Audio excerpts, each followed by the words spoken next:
Hello, my name is Dr. Khaled Annabi, and in this second video, we are going to continue with the description of this scapula.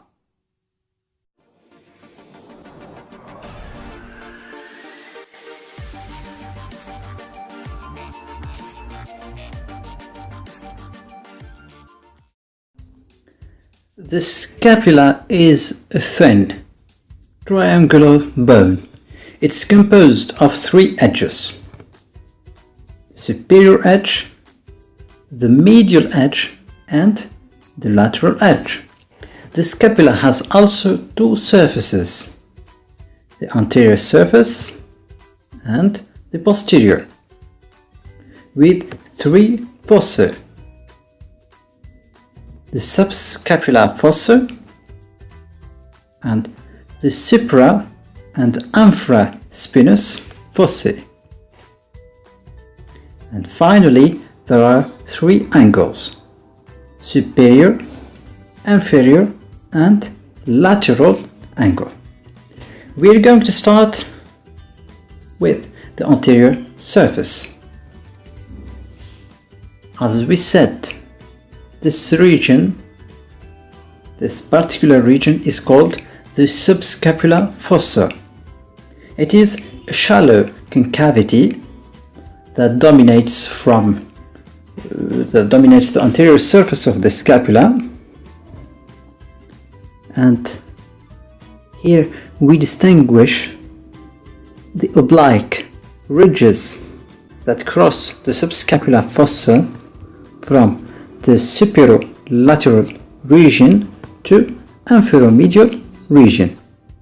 Here they are, those oblique lines, ridges. Now we are going to describe the posterior surface. It is divided by this region. This is what we call the spine of the scapula. It does divide the posterior surface into two regions: the supraspinous fossa and the infraspinous fossa. The scapular spine, it projects laterally as the acromion process.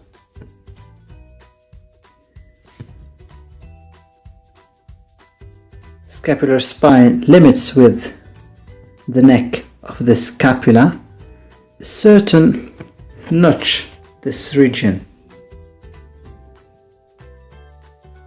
So we see in this region limited by the spine of the scapula and the neck of the scapula, three elements.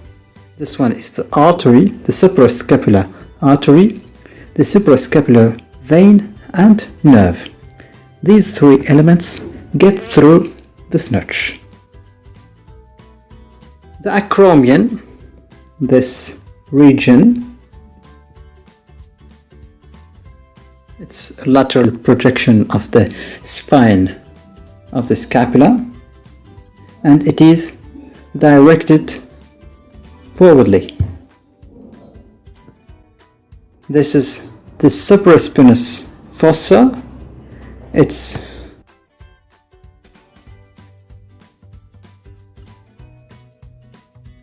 So it's clear that the supraspinous fossa is the site of origin of the supraspinatus muscle, while the infraspinous fossa is the site of origin of the infraspinatus muscle.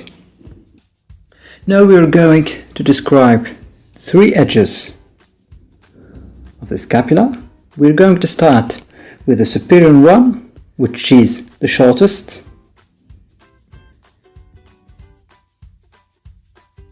The superior border is separated from the coracoid process of the scapula by this notch. We call it the suprascapular notch. Three elements go through the suprascapular notch, which are the suprascapular vein, artery and nerve. They are the same elements that we have mentioned earlier. The medial border is the longest. It's also called the vertebral border. There is just a small detail here. Notice that the medial border forms at the level of the spine of the scapula a certain angle, and this angle is obtuse. The last border is the lateral one. It's also called the axillary border. It gets thicker under the glenoidal cavity, forming the amphiglenoid tubercle. Why is this interesting to know? It's because here it is. It's clear. This is the amphiglenoid tubercle, where this is the long sheath of triceps. The long sheath of triceps anchors in the amphiglenoid tubercle. As we said, the scapula has three different angles. The superior angle is almost right, the inferior angle, and the lateral angle, which is the most important. It contains, first of all, this is the coracoid process of the scapula.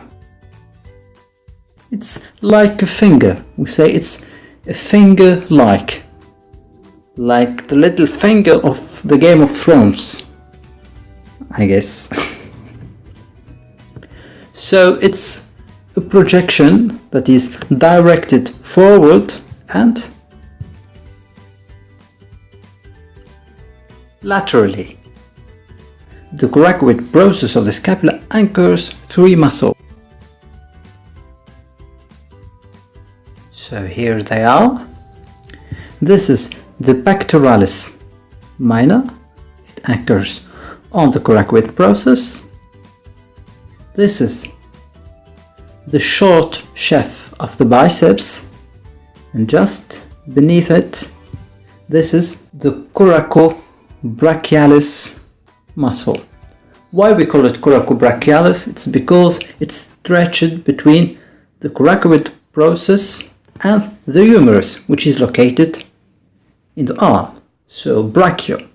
So we call it the coracobrachialis muscle. In the lateral angle of the scapula, we find the glenoid fossa. It's a cavity that articulates with the humerus. In its center, we find the glenoidal tubercle, and you might notice that here it is, the anterior border of the glenoid fossa is somehow deformed, forming what we call the glenoidal notch. This region is called the neck of the scapula. It is thick and limited by the infra and supraglenoid tubercles.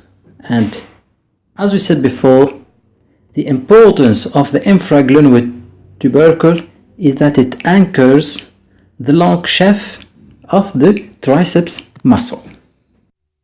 I hope everything was clear. If you like the video, don't forget to subscribe to my YouTube channel, and don't forget also there are a lot of interesting videos to watch, so keep following. Tschüss.